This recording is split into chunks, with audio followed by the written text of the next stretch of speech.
Welcome back to another True Crime Saturday. Tonight, as I spoke about last week, we are going to be speaking again on the Bill Cooper case. Bill Cooper, just to kind of give a recap, was killed in front of his home in Eager, Arizona. This is a man who had warrants out for him for tax evasion. Now, as for them actually being delivered, you can go off of the FOIA documents, which will state that yes, they were in fact brought there, but delivered is another thing entirely. So warrants have to be actually issued. They have to actually be handed over and all this for court. I mean, if it's just for court. Now, it's different if it's a warrant for arrest. This was a warrant to appear before a federal judge. So it's a little bit different. But as for what's going on with that case, this is a man that had pushed so much information about there, just basically had made so many predictions about what the government was going to do, how it was going to do it, and even called things out. Now, what we're going to be going over, because tonight is a shorter episode tonight, and that's just due to the recent purchase of Parler, the social media platform. I need to investigate it a bit more. There's something really off about it. I can't put my finger on it. All I know is it got shut down as of yesterday. So I'm going to be looking at this. I'm going to post some updates on the Crowworks Entertainment Twitter channel, on the Crowworks Entertainment Facebook page, and of course, by the next live stream, there'll be a little more information on it. It's also been brought to my attention that my Twitch channel is officially back up again. I don't know if I'm going to be going back. I'm still debating it. That would be. I'm still thinking about it. I'm not 100% on that yet, but we might be going back to Twitch as well. So it'll be like we might split shows, things like this. So we'll do one show over here and then one show over there, vice versa, kind of thing. I don't know, maybe if I decide to go back. Chances are not likely I'm going back. But I will keep you guys informed. Once again, if you guys have not followed me up on Twitch, or not Twitch, but Twitter, you guys can follow my Twitter channel, or Twitter accounts. There'll be a lot more posts going up there. If you guys haven't followed me on Instagram yet, under Crowworks Entertainment, please do so. Please. There's going to be all sorts of things, product launches. There's going to be some more information when video drops, things like it's not live streams as much. Things will be dropped on there, certain cases, things like that. They'll probably get dropped. Not taking precedence over, it's just going to be the more high-profile ones. Those live streams will actually be posted up there as well. All right, but I don't want to go and spend too much time talking about everything outside of this case, so let's get right into the data.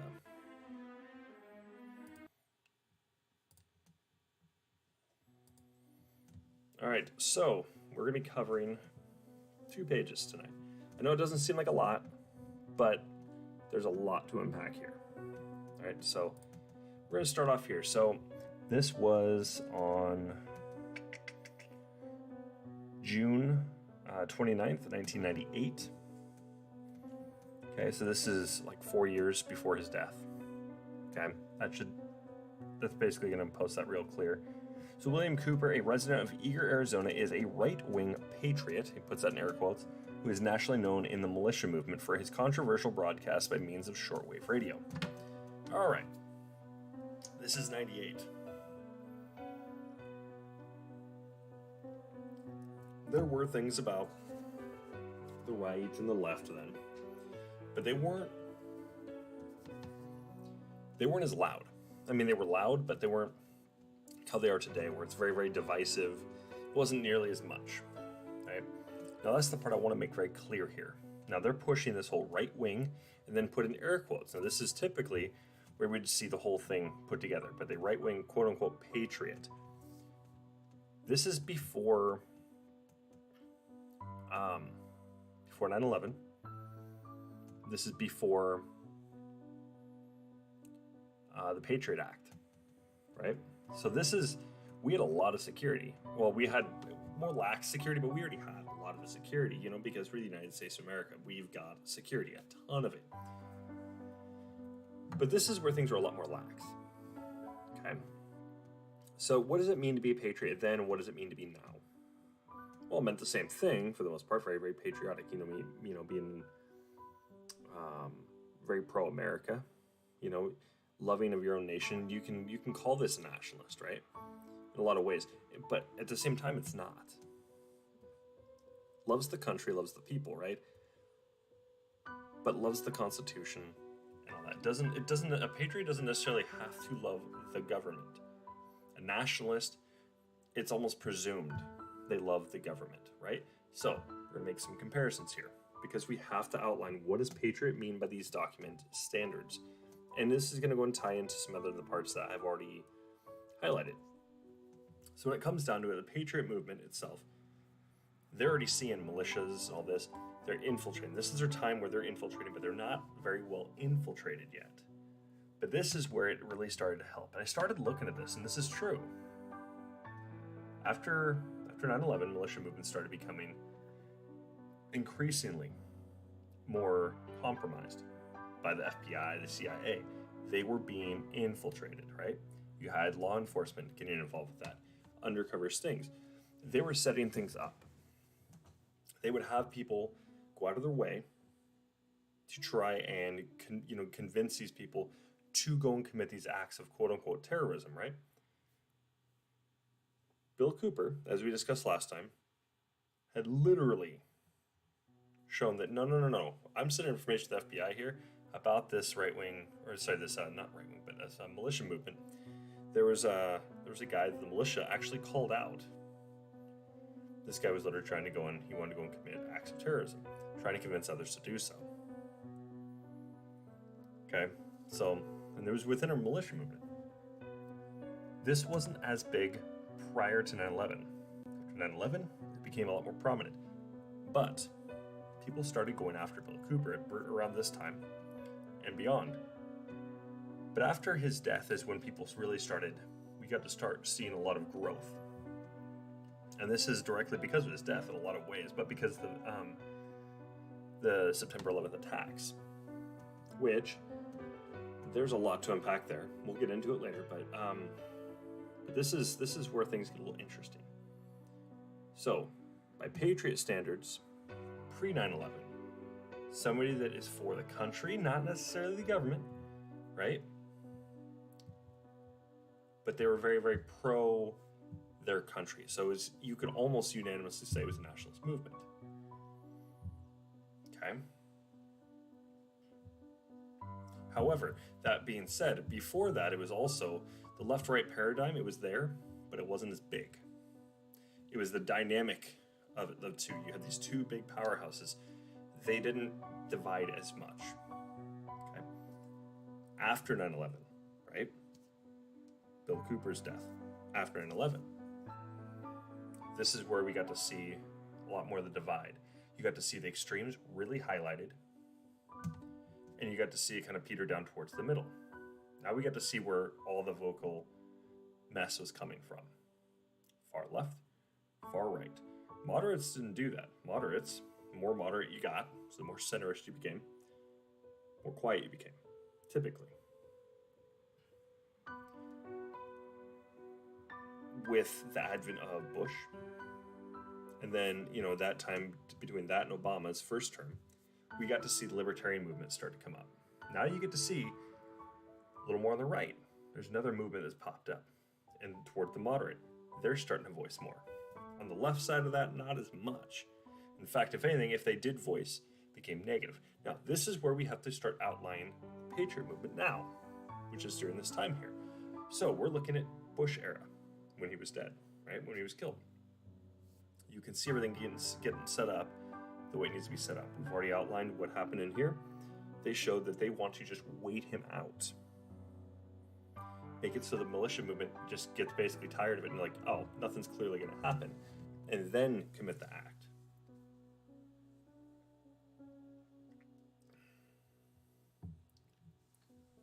This is where everybody needs to start paying close attention. At that point, he was, in the air quotes of, quote, right-wing patriot or right-wing militant, end quote. That's where he was after 9/11. He was a militant, okay?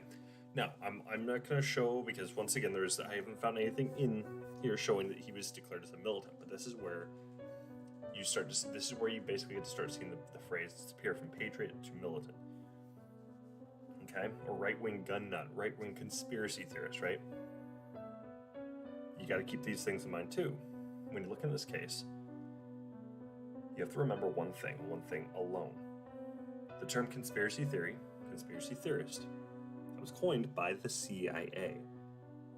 This is all during Operation Mockingbird, during its early stages.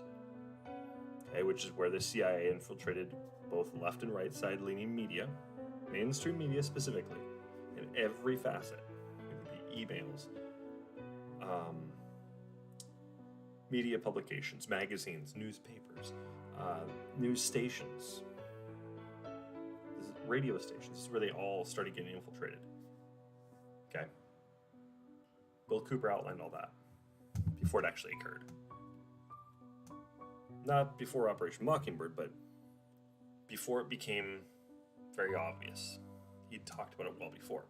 So let's continue on. We got more to go over because the highlights are the big things we need to pay attention to. The rest of it, not as much.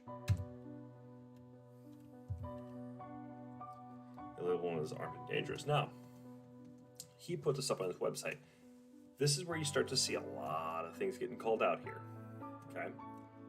And this is in 98. This is on 6/22, so June 22nd, 98. This is 7 days before that. He claims that they are being targeted for imprisonment or extermination by the federal government and the ADL, the Anti-Defamation League. And this is all strictly for documenting and sourcing the truth about the tyranny and despotism of the Illuminati's coming socialist totalitarian New World Order. This is interesting because you have to look up the history of the ADL. There's a lot going on there that's, I don't want to say criminal, but shady at the very, very least. We'll put it that way. Look at the origins of it. Look at the history. Okay? This matters. I'm telling you guys, this is your homework. So don't just take my word on it. Look at the ADL severely. Just dig as deep as you possibly can. This rabbit hole goes down for a while. Just bear with it. There's going to be times you're like, I don't see any point in investigating this group here. You can see the very left-leaning. And now, if something like this should not be taking a political stance like that. It should be a centrist thing if it's anti-defamation, strictly. It's not. It's very, very left-leaning. But continue going down that, and you'll see that what falls on the left, socialism. Keep going, communism. Okay? Now, when they've gotten the people's support of the government, what happens? They become authoritarian. So they go from being overall the total of the left, then they just go up to top left corner. There's no middle ground with these guys. Everything in between, it's a mess. It goes right over to top left. Okay. But look into this stuff. This is crucial. So you need to understand that part, and then we're going to continue on. But like I said, do your research on this. Come back to this video if you guys got a chance. But I'm going to continue on, but I want you guys to go and do that. And then come back, and you'll see what I'm talking about here. Then he outlines this thing called Majesty 12. There's a lot going on with it, and he outlines it very, very beautifully here. Okay, so I'm going to go over it word for word. It says the plan outlined the implementation of all of the planks of the Communist Manifesto. Read it if you guys haven't, so you'll understand a little bit more. Which began with the graduated so-called income tax administered by the fiction known as the Internal Revenue Service. The disarmament of the American people through laws instigated by a series of quote-unquote terrorist acts. Now, we're going to stop here for a second. Look at the quotes right there. Terrorist. Okay? This is not what they're going to call it. And we're going to discuss this in a second. It might seem a little controversial to a point, but it's not. But I will describe exactly why it's not. Okay? And that's mostly for YouTube's sake, so that way they're not like, oh, you're calling us out on some stuff. You're calling all this, and you're being very, very rude and all. No. This isn't against any kind of community standards. Nothing. I'm literally hitting everything how it needs to be hit, right on the head, right?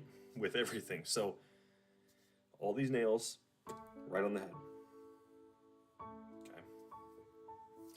The formation of a world police force made up of the United Nations force known as NATO, combined with the military forces of the United States and the members of the United Nations force known as the, quote, Warsaw Pact, end quote, which plan is outlined in State Department Publication 7277. It documented the intent to demonize and target patriots and so-called, quote, tax protesters, end quote, through, quote, Project Trojan Horse, end quote, and much, much more. All right, now this is where things get real interesting. So income tax. Why would much of the right, well, popular right, I should say, be going after IRS? Well, it's because it's BS, okay? The IRS sucks, well, let's be honest, okay? We're getting taxed for things that really don't make any sense. The federal government shouldn't be taxing us as heavily, especially on everything that they already tax us for. The IRS is also separate from the United States government, okay? It's a separate entity. This is where people need to pay attention to. There's two different forms of the United States. The United States, the country, right? The government and all that, the country. But the government itself is where the middle ground lies. And then you get to the part where they're really managing, which they also tend to overstep their boundaries into the United States, the country, right? But they run the country as a business. Now these are some of the worst when it comes to management. Land management, financial management, all this. They're terrible. Okay? Just ask yourself, why do they need to go in? If they're so great, why are they doing things they're not supposed to do and nothing's happening to them? I.e. Pelosi and Schumer and all these other people that are doing inside trades, right? Pelosi's namely, I mean, she's the one who wants insider trading to be allowed for people that are in government. Shouldn't be allowed. Insider trading for you and I is highly illegal. That's prison time. Nothing's happening to her or her husband. Interesting how that is, but they need things like the IRS there, because that brings more money to the corporation from the American people. So it's kind of like having like a, you live in the United States, we're going to go and tax everything you do. You make X amount of money, we're going to take a portion of that. Think of it like a governmental tithe, not needed, right? Tithe is different when it comes to the church. And the reason being is because, well, for one, we're giving back to the Lord, right? Which, I mean, at the end of the day, it's giving back to the church, gives to the community, right? What do churches do? They actually help. What does the state do? What does the government do? It doesn't do anything that helps. Everything they do takes 100 times longer usually. For example, look at how long it takes to go and work on the road.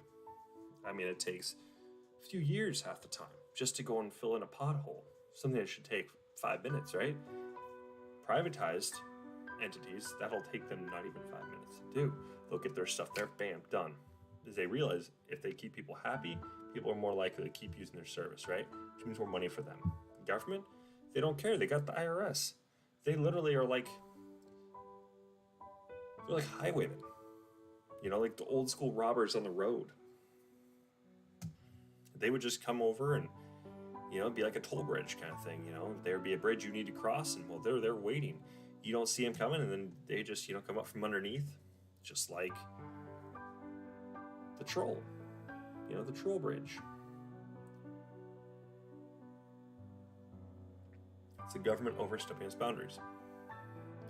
Except they've got it so it's set up. Government and corporation. Corporations got the IRS, just tied directly to these politicians. The politicians make it so you have to pay taxes. Well, you pay taxes through the IRS, which is their own little service here. which that funds their whole Federal Reserve and all this kind of stuff. So we're never able to pay back that debt. So keep that in mind.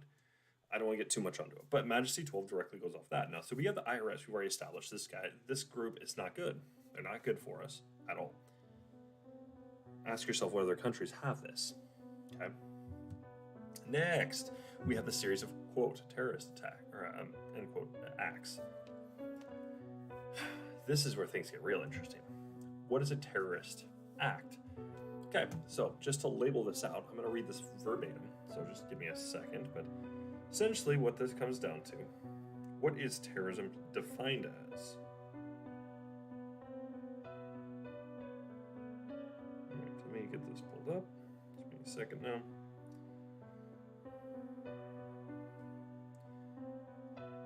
Terror is definition. So, this is according to its definition from Oxford Languages. All right, so it's a noun. Okay, we're going to look at this one first. A person who uses unlawful violence and intimidation, especially against civilians, in the pursuit of political aims. Okay, so for example here, four commercial aircraft were hijacked by terrorists. Okay, what's a political aim? Could mental health be a political aim? Well, absolutely, because look at everything that's going on right now. All sorts of different kinds of mental health emergencies, right? All sorts of different kinds of things like that. Could sexuality? Sure. If a politician, now this is how I see it, I'm sure majority, and I'm sure even by legal definition, when it comes down to it, let me see, I'll look that up right now, but we're going to go look over we're going to cover that in a second. But the adjective version is unlawfully using violence and intimidation, especially against civilians in the pursuit of political aims. Okay, give an example, terrorist organization. There's your adjective. So we'll look at political aims definition.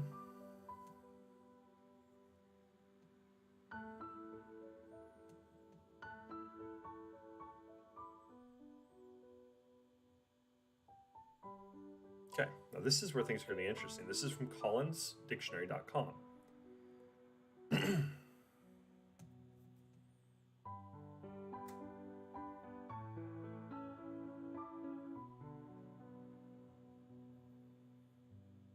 Okay, so we have to break this down. There's two different words. Political means relating to the way of power, or the way power is achieved and used in a social, or in a country or society.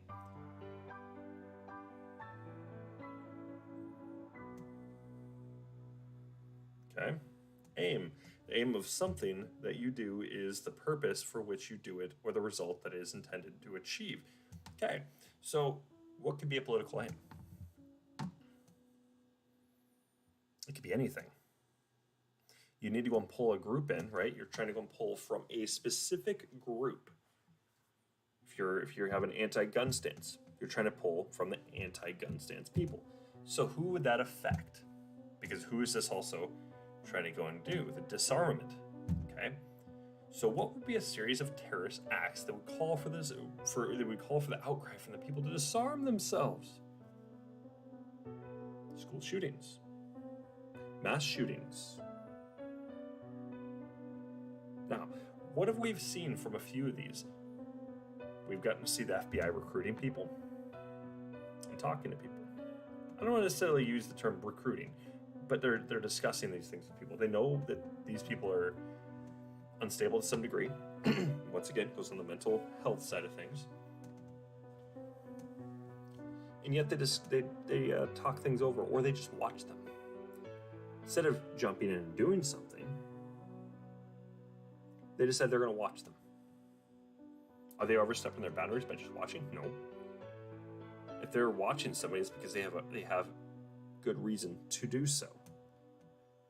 But watching, these people are doing things that are clearly they're going to do something bad, or they're like they hate themselves or whatever, for whatever reason. There's something going on that if just pushed just ever so slightly in a specific direction, they could go and achieve these acts. acts, right? They could get these acts committed by some people. Think about it. Every single time there's been a gun death, it's, for instance, on the right, somebody that's right-leaning. This could be anybody that's even moderate or slightly to the left. For instance, that kills their wife and child, i.e. David Crowley kills their wife and child and kills themselves allegedly, right? What do they label him as? Right-wing gun nut? All this? They have to label it that way. Then you got these school shootings. They don't go after political ideology as much, unless they can, which they generally don't. Notice, just take note on most of these shootings. Were the politics really brought up? No. Except when it's these specific things. They find American flags. They start finding, for instance, they align themselves with the quote-unquote MAGA movement, right? These things automatically, just because they have a flag, a hat, something like this, now it's right-wing. But if they're left-leaning, right, or they're just far left or whatever, they don't bring up politics. There's a reason behind this. They can't say left-wing gun nut. Why would? Because that's kind of it's an ironic statement. Because by the left standards, which once again, we're talking about socialists here, right? So by the left standards, they're already saying, no, it's the right. They're the ones that they want to hold onto their guns. But all of a sudden, a left-leaning person does it. They can't bring it up because then it becomes kind of it's something they can't say. I don't remember what the term is called, but so there's that part here. That's where it may seem like it's a little controversial, but by definition, this is directly what I'm talking about here. It's directly what he's saying here. So I'm just breaking it down. So for YouTube's sake, you understand I just broke this down. That's all I did. Okay. Then after that, we have the formation of a world police made up of the United Nations force known as NATO. This is true. How many countries have joined NATO since this? It's been a few. And what do they need to finish doing? Because they're already trying to disarm us. They've already taken away quite a few of our different gun rights here, right? They want it for bump stocks, they want it for everything else. Are these things that absolutely are going to go and make this significant difference? No. End of the day, look at who stops the majority of these shootings. Everyday average Americans do. People that they have their concealed weapons permit, right? Those are people that are stopping majority of these. Is it the police? No. And let's not even bring up some of these other ones like Uvalde, where they didn't do anything really. They went in way after the fact, or after this last one over in I think it was Nashville, wherever the one that the shoe debate one. I don't remember what, but still, end of the day,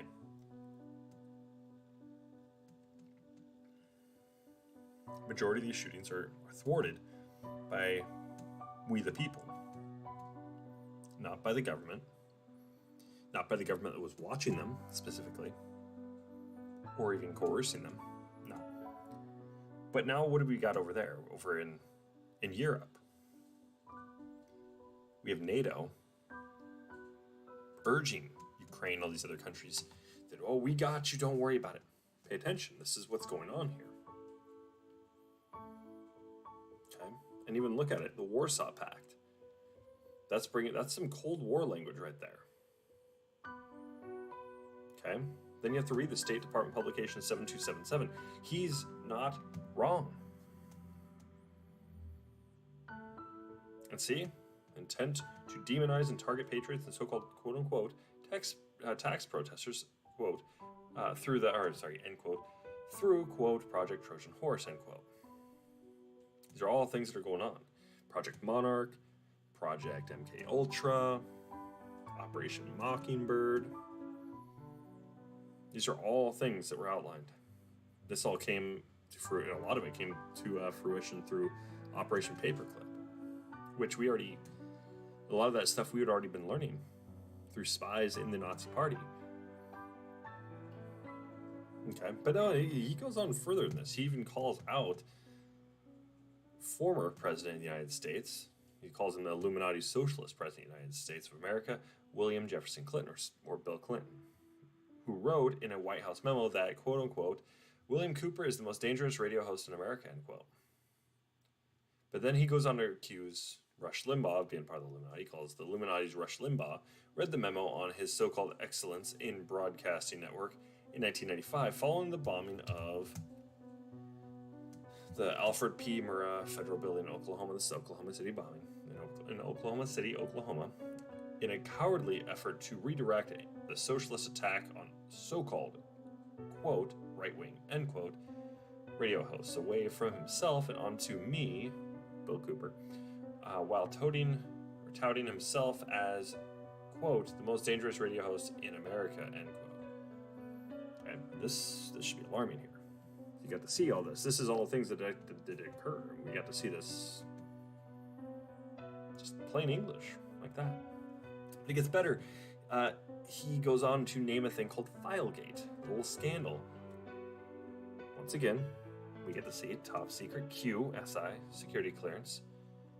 President Clinton ordered that all agencies of government begin an investigation naming us enemies of the administration and, quote, domestic terrorists, end quote. He brings up a good question. Since when is telling the truth terrorism in this country? He has got a very good point here. But he goes on to label one last thing. This is the last thing we're going to cover tonight.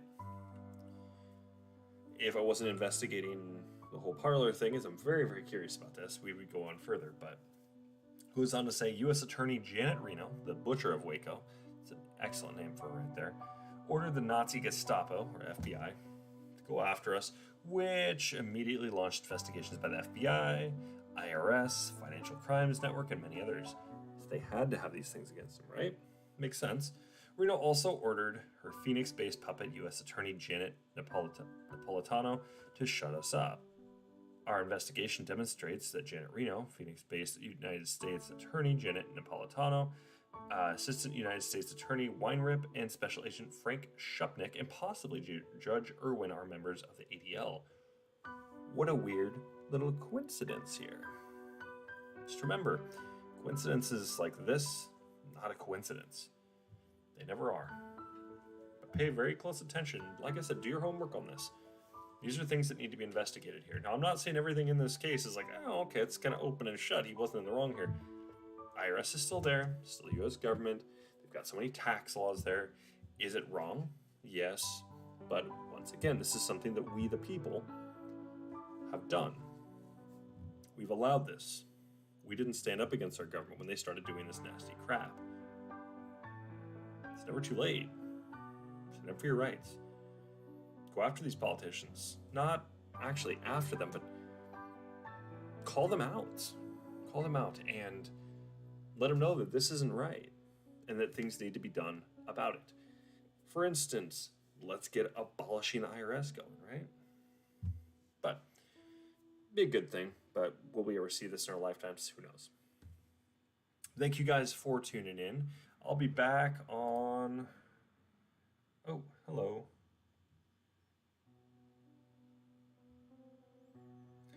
Uh, 100% Lucy, 100%, and yes, Rick, he was 100% telling us all those dark truths, really showing them off.